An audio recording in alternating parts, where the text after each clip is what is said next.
The story starts on a stormy night in 2021 in a small mountain village in Alaska. The wind howled through the trees, rain poured in icy sheets, and thunder rolled across the valley. Sarah Thompson, a schoolteacher who lived alone on the edge of town, was on her way home when she heard something that made her stop in her tracks. It was a sound so raw, so desperate, that it cut through the storm like a cry for help. Most people in wolf country know one thing. If you hear a wolf, you stay far away. Wolves are fast, powerful, and unpredictable. Even though they rarely attack humans, their presence is enough to make seasoned hikers turn back. But Sarah's instincts told her this was not the howl of a predator hunting. It was the sound of pain. Against every bit of common sense, she followed it. She slipped along the muddy trail, her flashlight barely cutting through the rain, until she saw it. A young gray wolf struggling in the raging river.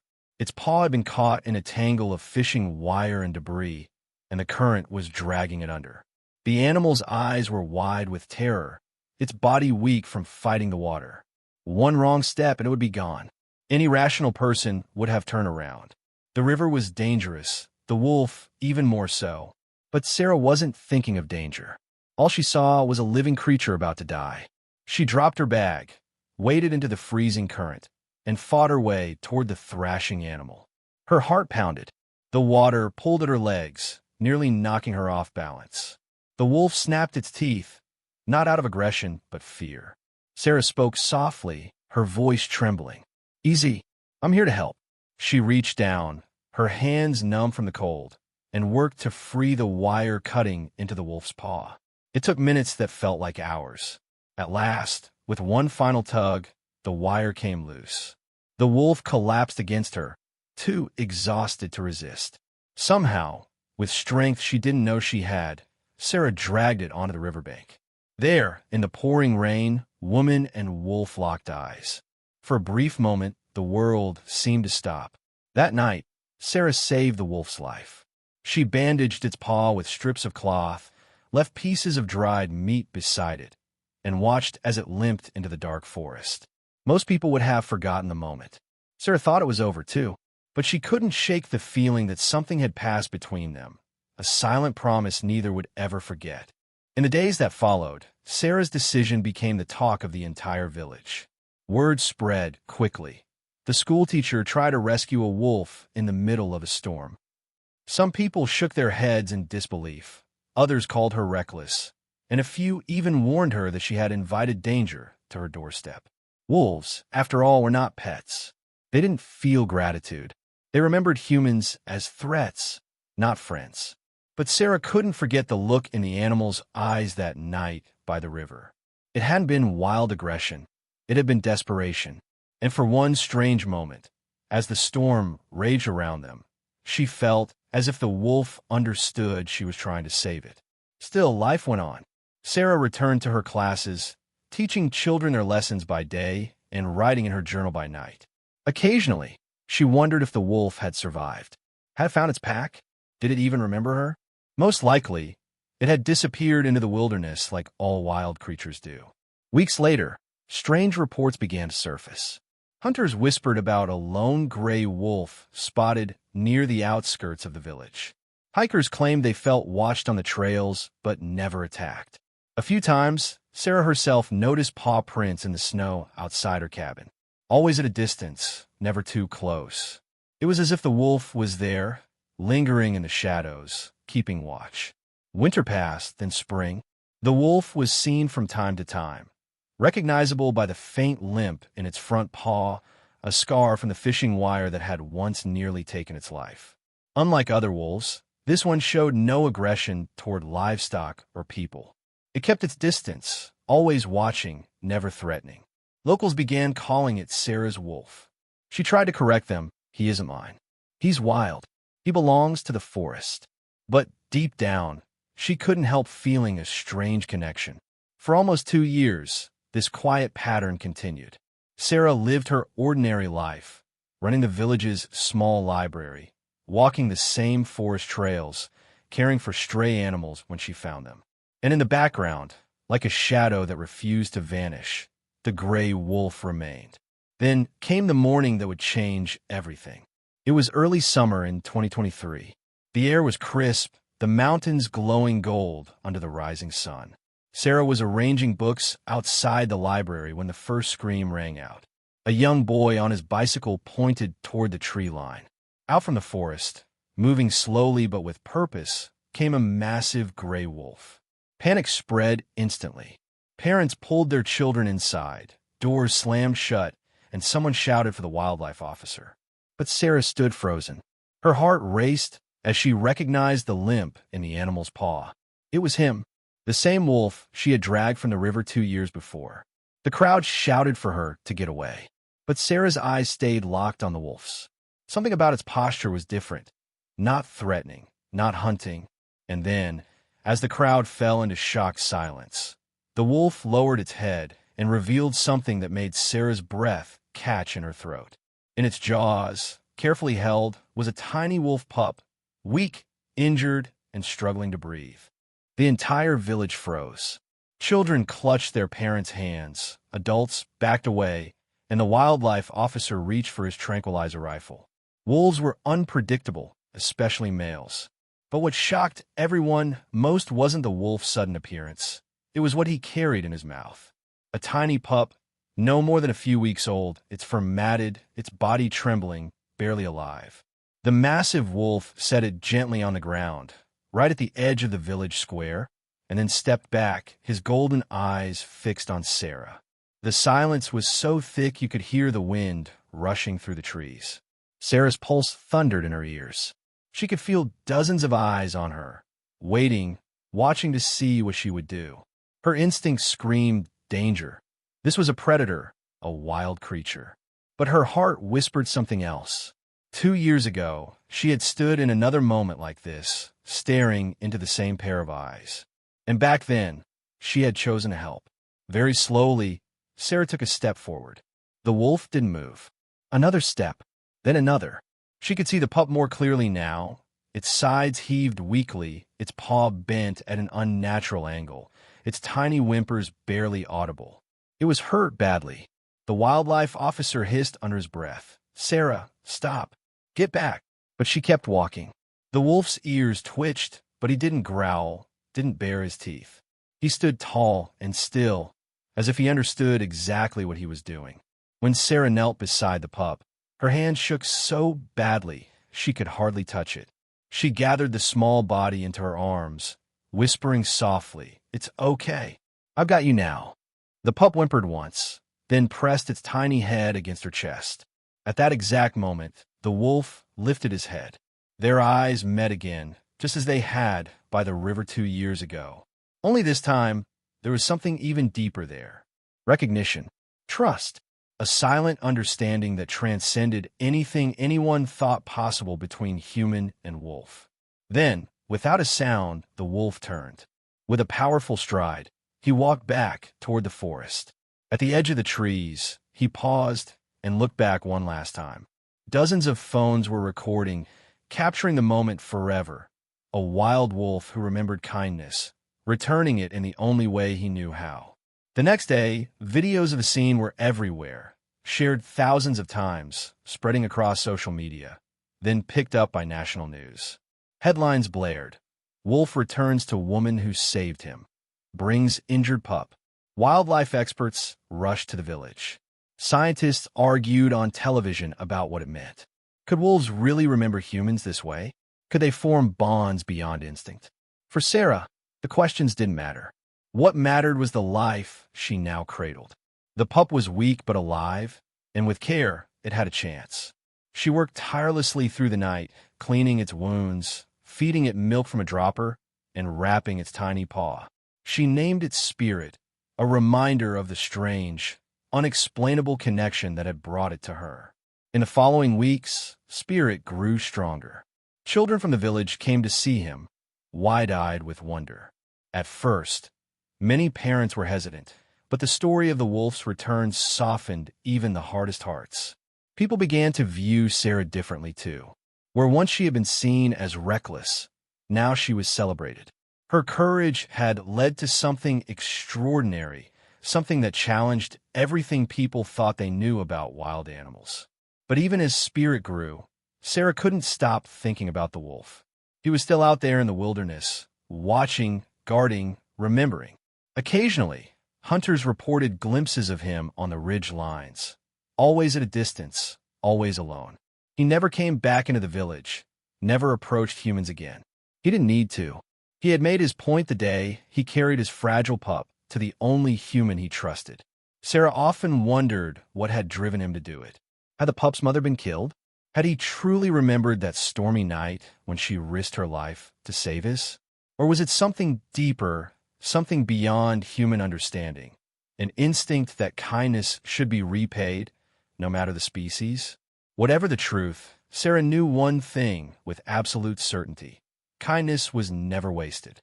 That one decision, made in the chaos of storm, had created a ripple that returned years later in a way no one could have imagined. And it was only the beginning. The summer after the wolf's return changed everything. Sarah could hardly step outside her little library without someone asking about the pup, Spirit. Tourists began arriving in the village just to catch a glimpse of the tiny wolf cub who had been carried in by a wild alpha male. Journalists wanted interviews, photographers wanted pictures, and scientists wanted answers.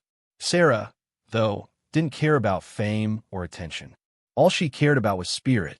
The pup was fragile at first, its paw broken, ribs bruised, and its coat thin from malnourishment.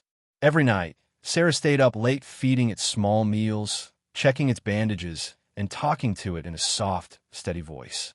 She knew Spirit could never return fully to the wild, not with the injuries it had suffered, but she was determined to give it a good life, safe and loved. But while the world outside debated whether wolves could feel gratitude or memory, Sarah thought about the larger question. What drove a wild predator to bring its most vulnerable to a human's doorstep? The villagers had their own theories. Some believed the wolf had been watching Sarah for 2 years, remembering the night she had pulled it from the river. Others argued that wolves had instincts humans barely understood. Perhaps he knew Sarah was the only one who could help. Whatever the explanation, one thing was certain. This wasn't ordinary animal behavior. Weeks turned into months, and Spirit grew stronger. Its limp never fully disappeared, but it could run, play, and tumble around the library yard with the children who adored it. Sarah kept her promise to herself. She raised Spirit with respect, never treating it like a pet, but like the wild creature it was. Yet Spirit's bond with her was undeniable. Wherever Sarah went, the pup followed, through the fields, along the forest's edge, even sitting quietly by her side when she read books aloud in the evenings. And then came the day when everything changed again. It was autumn, nearly a year since the wolf had returned. The village was preparing for the winter festival, when hunters came down from the mountains with stories of storms and long nights. One hunter burst into Sarah's library, pale and shaken. "We saw him," he said. "Your wolf." But this time, he wasn't alone. Sarah's heart leapt. She rushed outside, scanning the tree line, but there was nothing. Still, whispers filled the village. Some claimed they saw the great wolf leading a small pack. Others swore they heard his howl at night. Low, haunting, but strangely comforting. That evening, just as the sun dipped behind the mountains, Sarah and Spirit stood at the edge of the meadow. Spirit's ears twitched, its nose lifting to the wind. Then Sarah heard it too, a long, deep howl rolling across the valley. Spirit howled back, its first true wolf's cry. Sarah felt chills run down her spine. And then, from the shadows of the trees, a massive figure emerged. The gray wolf. Older now, scarred, but still powerful, with the same golden eyes that had once looked at her through the storm. Behind him, 2 younger wolves lingered, cautious but curious. The villagers who had gathered gasped, some reaching for their phones, others retreating in fear. But Sarah didn't move. Spirit bounded forward, tail wagging, limping slightly, but full of energy. The gray wolf lowered his head, sniffed the pup, and let out a soft, rumbling sound that sounded almost like relief. The scene stunned everyone. Here was a wild wolf, once saved by a human, returning not only with trust, but seemingly to reclaim his young. It was an image that defied logic, a living contradiction of everything scientists had written about wolves and their instincts. But the wolf didn't try to take Spirit away. Instead, he simply stood, watching, as if checking that the pup had survived, that it was strong and safe. Then his gaze shifted to Sarah. For a moment, she thought he would approach. Her heart pounded, her breath caught. Instead, he let out a low, mournful howl, then turned and vanished into the forest once more, the younger wolves following silently. For days, the villagers couldn't stop talking about what they had witnessed. Videos spread like wildfire online, racking up millions of views within hours.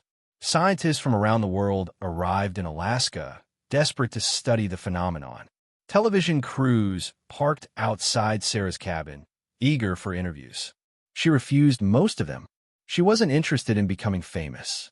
She only wanted to protect Spirit and respect the wild wolf who had once trusted her with its life.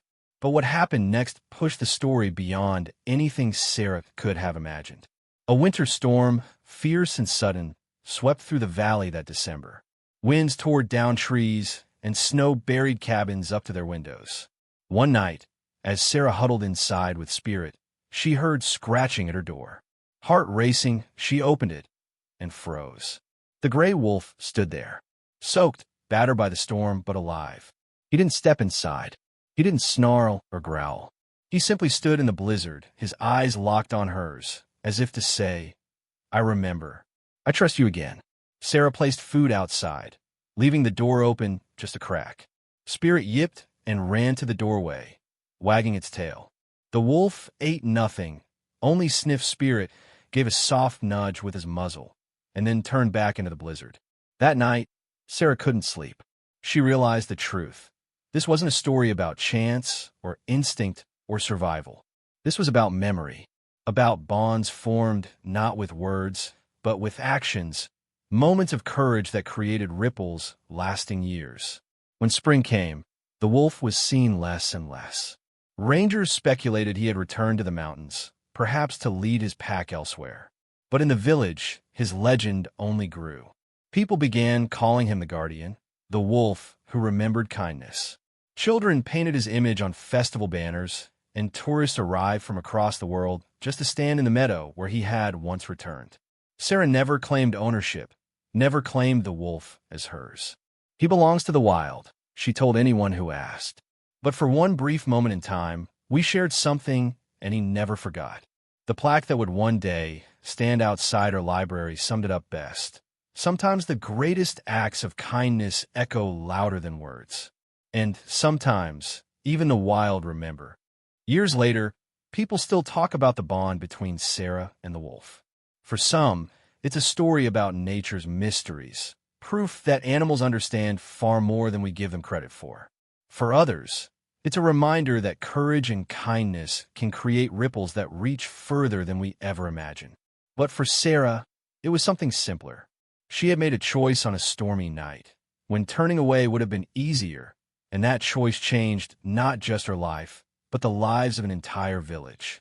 Spirit grew into a strong young wolf, forever carrying the limp that told the story of its beginning. Children loved it, villagers respected it, and scientists continued to study it. But Sarah knew the truth. Spirit was living proof of a bond born out of compassion, and of a wild father who had trusted a human enough to bring his pup to her doorstep. Whenever Sarah looked out across the meadow, she imagined the great wolf still watching from the ridge line, golden eyes glowing in the twilight, a silent guardian of the valley. Perhaps he had vanished into the wilderness for good. Perhaps he was still there, unseen, waiting. Either way, his story lived on. And maybe that's the real lesson. Kindness isn't always forgotten. Sometimes it circles back years later, in ways that leave us speechless. Sometimes it takes the form of a wild wolf returning with its pup. Sometimes it's simpler, a smile, a gesture, a helping hand at the right moment. But kindness, once given, always echoes. So the next time you're faced with a choice to help or to turn away, remember Sarah's story. Remember the wolf who remembered. Because what you do in a single moment could become a legend that outlives you. If this story moved you, don't keep it to yourself. Share it, talk about it. Let others feel the same wonder you just did. And if you want more real-life stories that prove how powerful compassion can be, make sure to subscribe. Who knows? The next act of kindness you witness might just leave the whole world stunned.